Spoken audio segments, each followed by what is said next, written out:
রাধে রাধে। শ্যামলী মণ্ডল YouTube channel থেকে একটা ছোট্ট ব্লগ ভিডিও নিয়ে তোমাদের সামনে আবার হাজির হলাম। তো দেখো বন্ধুরা, এটা কলা পাতায় মোড়া একটা রেসিপি করেছি আমি। কাঁচি দিয়ে প্রথমে সুতোটাকে কাটলাম, তারপর দেখো কলা পাতার ভিতরে কি আছে। সবাই দেখতে থাকো বন্ধুরা। দেখি বলো তো, পনির পাতুরি কলা পাতার ভিতরে করে করেছি। পনির পাতুরি কত সুন্দর দেখাচ্ছে, তাই না? দারুণ হয়েছে দেখতে, খুব সুন্দর। আর দেখো, পনির পাতুরি করার জন্য আমি পনির নিয়ে নিয়েছি 250 গ্রাম। তারপর পনিরগুলোকে আমি সব একে একে চৌকা চৌকা করে কেটে নিয়েছি। তারপর সব পনিরগুলো দেখো আমি সব কেটে রেডি করে নিয়েছি। তারপর প্রতিটা পনির আমি মাঝখানে একটু একটু করে ছুরিতে করে চিড়ে নিয়েছি। দেখো প্রতিটা পনির এইভাবে আমি চিড়ে নিয়েছি। তো বন্ধুরা, সবাই তোমরা কে কেমন আছো বলো? আশা করি তোমরা সবাই ভালো আছো। এই ঠান্ডাতে সবাই ভালো থাকবে গোবিন্দ কৃপায়, এটাই চাই। আমিও ভালো আছি গোবিন্দ কৃপায়। দেখো বন্ধুরা, তার জন্য তোমাদের সবার কাছে একটা নতুন রেসিপি এনেছি, পনির পাতুরি। দেখো আমার সবগুলোকে ভালো করে চিড়ে নিয়েছি। তো দেখো আমি এবারে চেরা পনিরগুলোকে কী করবো, আমার পনিরগুলো এবারে রেডি। পনিরগুলোকে রেখে দিলাম। এবার পনির পাতুরিতে দেওয়ার জন্য কী কী মশলার দরকার সেটা আমি নিয়ে নিচ্ছি। সাদা সর্ষে নিয়েছি, একটু কালো সর্ষে নিয়েছি, আর একটু 4 মগজ নিয়েছি। তারপর নারকেল কুড়ে রেখেছিলাম, নারকেল কুড়াটা নিয়েছি। তো এগুলোকে আমি একসাথে মিক্সার গ্রাইন্ডারে পেস্ট করে দেব। দেখো বন্ধুরা, আমার এই ভিডিওটি যদি তোমাদের ভালো লেগে থাকে একটা লাইক, কমেন্ট আর শেয়ার করে দিও। দেখো এটাতে আমি গরম জল করে নিয়েছি, আর গরম জলে আমি ছোট ছোট করে কলা পাতাগুলো কেটে রেখেছিলাম পনিরটাকে মোড়ার জন্য। তো গরম জলে আমি সব কলা পাতাগুলোকে দিয়ে দিলাম। কলা পাতাগুলো আমার নরম হয়ে যাবে, তাহলে জলটা প্রচুর গরম হয়ে গেছে। দেখতে পাচ্ছি বন্ধুরা, আমি হাত দিতে পারছি না। আমার মিক্সার গ্রাইন্ডারে এগুলো পেস্ট হয়ে গেছে। দেখো পেস্ট হয়ে গেছে। পেস্টটাকে আমি ঢেলেও নিয়েছি। এর সাথে একটু গুঁড়ো হলুদ দেবো, আর একটু লঙ্কা গুঁড়ো দেবো, আর একটু কাঁচা তেল দেবো। পরিমাণ মতো একটু নুন দিয়ে দিলাম। তারপর কাঁচা তেল দিয়ে দিলাম। তো এটাকে আমি একসাথে এবারে মেখে নেব ভালো করে।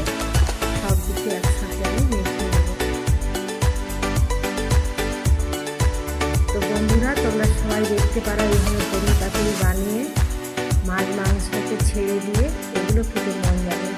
আমার গোপাল সোনার পনির পাতুরি নিরামিষ। তো তোমরা সবাই কে কে পছন্দ করো পনির পাতুরি খেতে, সবাই চলে এসো আমার কাছে গোপাল সোনার প্রসাদ খেতে। দেখো আমি গরম জল থেকে পাতাগুলো তুলে নিলাম। সব পাতাগুলো আমি তুলে নিলাম।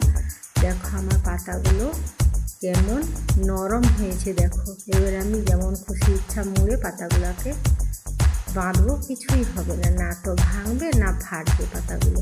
সব পাতাগুলো দেখো বন্ধুরা কত সুন্দর হয়ে গেছে পাতাগুলো।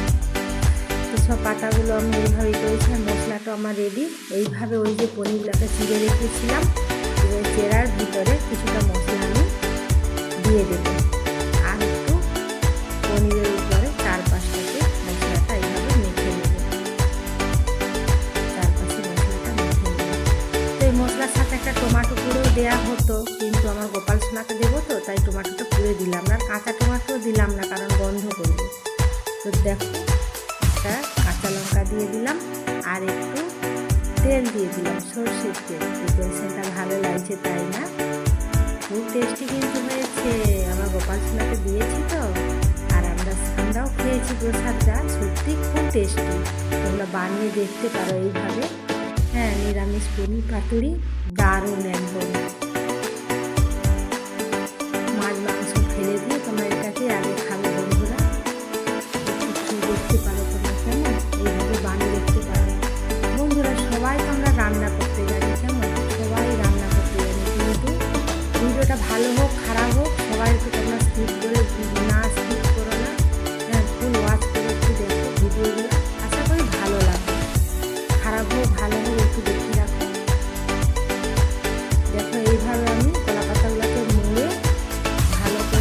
বেঁধে নেব, কারণ তার সাইড দিয়ে যেন না মশলাটা বেরিয়ে যায়। খুব ভালো করে বাঁধতে হবে মুড়ে। হ্যাঁ, তো তোমরা যদি ফুল ওয়াশ করে টিভিটা মানে ভিডিওটা দেখো, তার জন্যে আমারও ভালো লাগবে, একটু কমেন্ট পেলে আর সবারই ভালো হবে। কেমন? তাহলে আমি বলছি ভিডিওটা ভালোই হোক খারাপ হোক সবাই একটু তোমরা দেখো। কেমন? তোমাদেরকে জোরহাট করছি, একটু ভিডিওগুলো দেখো, ফুল ওয়াচ করে দেখো, একটু পাশে থেকো বন্ধুরা, সবাইয়ের, তাহলে একটু ভালো লাগবে। তো দেখো এইভাবে আমি প্রতিটা পনিরে মশলা ভরে নেব, আর একটু করে তেল আর একটা করে কাঁচা লঙ্কা দিয়ে পাতাটাকে ভালো করে ফোল্ড করে মুড়ে নেব, যাতে না পনিরটা বেরিয়ে যায়। এইভাবে আমি আস্তে আস্তে সব পনিরগুলো রেডি করে নেব। তো দেখো আমি এটাকেও ভালো করে এইভাবে বেঁধে নেব, আস্তে আস্তে আমি এটাকেও বেঁধে নেব ভালো করে।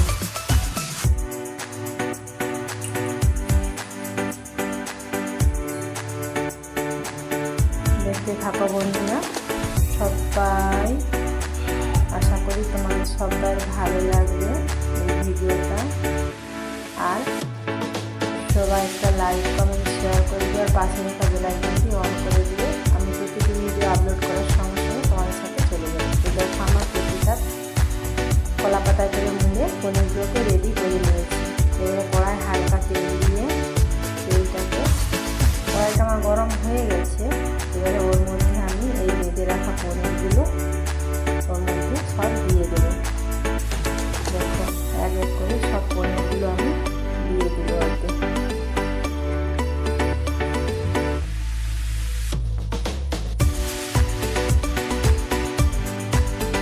আর আমার এই ভিডিওটি সবাইকে অনেক অনেক ভালোবাসা। আমার এই ভিডিওটি দেখার জন্য, এতক্ষণ ধৈর্য ধরে দেখার জন্য তোমাদের সবাইকে অনেক অনেক ভালোবাসা। এই অমূল্য সময়টুকু বের করে আমার ভিডিওটা দেখার জন্য, তার জন্য তোমাদের সবাইকে অনেক অনেক ভালোবাসা আমার তরফ থেকে, আমার গোপালসোনার তরফ থেকে। দেখো কড়াই আমি সবগুলো দিয়ে দিয়েছি। এবারে থালাটা ঢাকা দিয়ে দেবো, 10 মিনিট পর ফিরে আসবো আবার। তো চলো, আমার 10 মিনিট হয়ে গেছে, আবার ফিরে এলাম। এসে আমি এক এক করে সব উল্টিয়ে দেবো পনিরগুলোকে। দেখো আমার এই পাশটা পাতাগুলো ভাজা ভাজা হয়ে গেছে লাল লাল করে।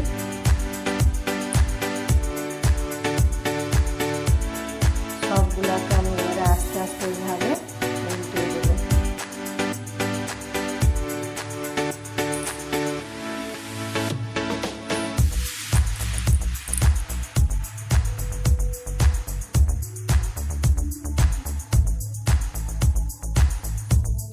দেখো আমার প্রতিটা পনির উল্টে দেওয়া হয়ে গেছে। আবার একটু ঢাকা দিয়ে দিলাম, আবার 10 মিনিট পর ফিরে আসছি। দেখো আবার 10 মিনিট পর ফিরে এলাম, দেখলাম আমার প্রতিটা পনির কত সুন্দর হয়ে গেছে কলা পাতাগুলো। তাহলে দেখো আমার পনির পাতুরি রেডি।